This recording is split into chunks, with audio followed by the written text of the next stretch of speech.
quelle que soit notre religion, cette histoire est connue de tous. Et si je vous disais que tout ce que vous pensiez savoir sur le mythe de David et de Goliath était un mensonge, pas un simple détail égaré, mais une distorsion totale de l'histoire, une interprétation qui chamboule notre vision du pouvoir et de la force et des vulnérabilités humaines.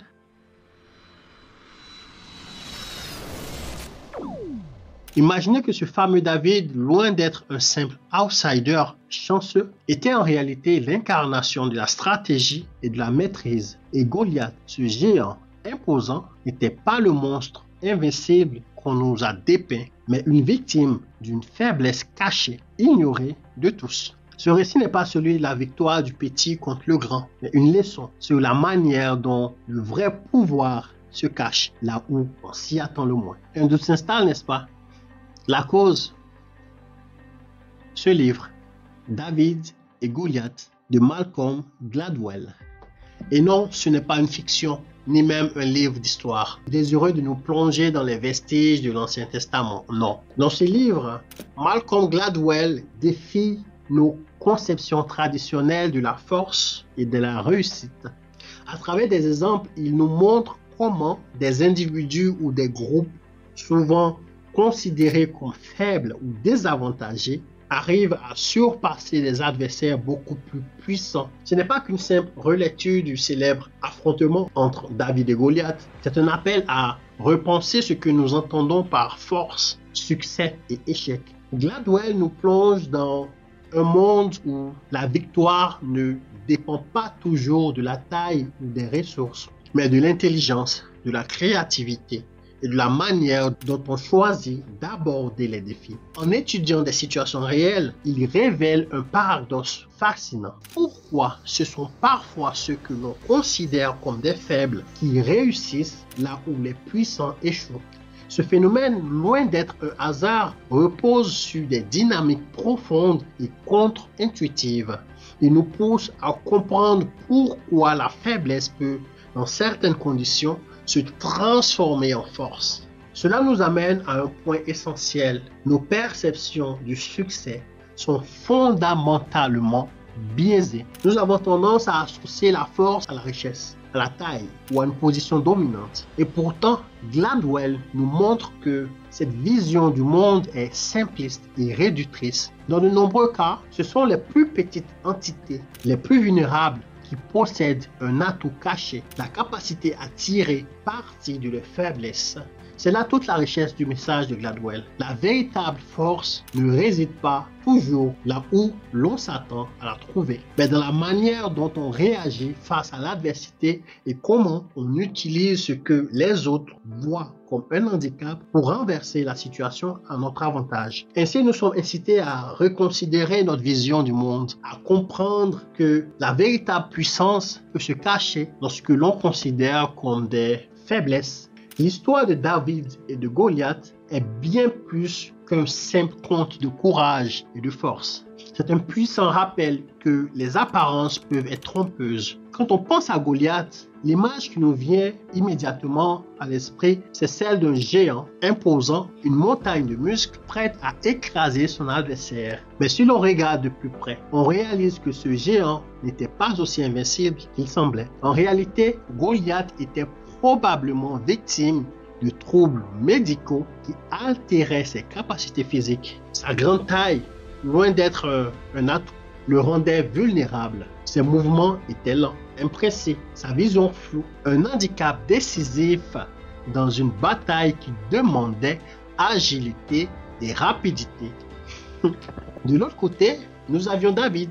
David n'était pas ce petit garçon sans défense que l'on pourrait imaginer. C'était un tireur d'élite, un berger habitué à la vitesse et à la précision de son lancer de pierre.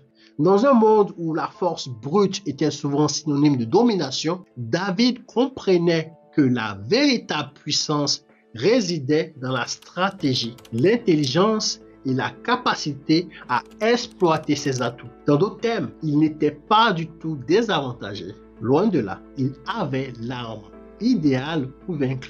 Une pierre, une fronde, une grande maîtrise de son art. Le combat n'était pas une question de taille, mais de vision, de préparation et de choix stratégiques. Malcolm Gladwell va bien au-delà de l'idée simpliste que les difficultés sont les simples obstacles à surmonter. Il introduit un concept profondément intrigant, celui des difficultés souhaitables ou des difficultés désirables. Ce concept repose sur une idée paradoxale mais percutante. Ce qui nous semble être un inconvénient, un frein ou même un échec immédiat peut en réalité être un catalyseur puissant pour notre développement à long terme. Au lieu de considérer les défis comme de simples obstacles à franchir, Gladwell nous invite à repenser notre relation à l'adversité. Ces difficultés souhaitables ne sont pas des événements qui nous ralentissent, mais des leviers qui nous poussent à nous surpasser. Ce sont ces moments où l'on lutte, où l'on échoue, qui finissent par nourrir notre résilience, développant en nous des compétences que nous ne soupçonnions pas. C'est dans les moments de grandes difficultés que nous avons l'opportunité de découvrir des ressources insoupçonnées en nous. Ces obstacles, loin d'être des murs infranchissables, se transforment en point de départ pour une croissance personnelle. Ils forcent notre créativité, affinent notre pensée et développent notre capacité à résoudre des problèmes sous pression. Dans la difficulté, nous forgeons cette résilience,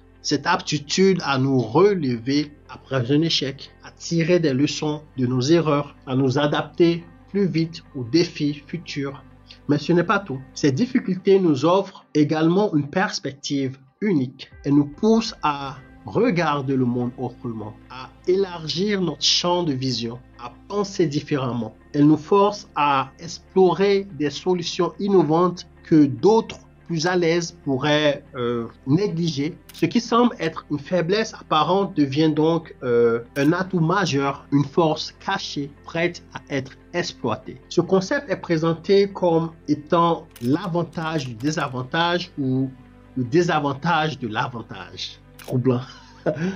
Mais bon, Gladwell utilise des exemples comme l'éducation et la société pour illustrer cette idée. Une personne issue d'un milieu défavorisé peut par nécessité développer des compétences sociales ou une éthique de travail plus forte. En comparaison, une personne ayant grandi dans un environnement privilégié pourrait être moins motivée à surmonter des obstacles car elle n'a jamais été confrontée à des difficultés réelles qui pousse à la créativité et à la persévérance. Le message global du livre est indéniablement motivant. Ce sont sans aucun doute des sources d'inspiration qui poussent à la réflexion. Il nous invite à revoir nos certitudes, à imaginer des phénomènes sous un autre angle et à nous interroger sur des aspects du quotidien que l'on aurait autrement négligés. Cependant, il y a des moments où l'on se demande si les anecdotes ne sont pas utilisés comme des artifices pour appuyer une thèse plus large. Cette tendance à suranalyser les événements m'a donné l'impression que le livre manquait parfois de nuances. Je parle là d'une lecture fascinante, enrichissante, mais qui n'est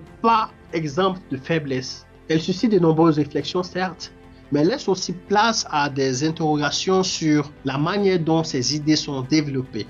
Mais parfois, j'ai eu l'impression que certaines de ces conclusions étaient un peu trop simplifiées. Gladwell a certes cette capacité à extraire des leçons universelles de situations apparemment anodines, ce qui peut être fascinant, jusqu'à ce que cela semble un peu forcé. Bien sûr, il parvient à inspirer, à provoquer la réflexion, mais à certains moments, j'ai eu cette sensation que l'on cherchait à trop connecter les points ou avoir des liens là où il n'était pas forcément évident. Il y a une volonté de rendre les choses accessibles, mais parfois au prix d'une certaine perte de profondeur. Et cela soulève bien sûr des questions. Est-ce que ces idées sont réellement aussi universelles qu'elles le paraissent? Ou s'agit-il d'une interprétation un peu trop hâtive de certains faits complexes? Mais la prochaine fois que vous vous retrouvez face à un Goliath dans votre vie, rappelez-vous que l'ennemi que vous voyez, si imposant et invincible, n'est peut-être pas aussi redoutable qu'il semble. Derrière cette apparente force, il y a souvent des faiblesses cachées, des vulnérabilités que même les plus grands géants peuvent ignorer. Et vous, dans cette bataille, vous n'êtes peut-être pas l'underdog que vous croyez être. Au contraire, vous pourriez être beaucoup plus puissant et plus résilient que vous ne l'imaginiez. Ce n'est pas une question de taille ou de pouvoir, mais de stratégie, de persévérance et de vision. Donc, si cette vidéo a fait résonner quelque chose en vous, si elle a éveillé cette étincelle d'inspiration, alors abonnez-vous, partagez-la, parce qu'en fin de compte, peu importe les obstacles ou la taille de notre adversaire, les David de ce monde ont encore toutes les cartes en main pour triompher. Vous ne savez jamais quel impact un simple partage peut avoir. Alors, merci.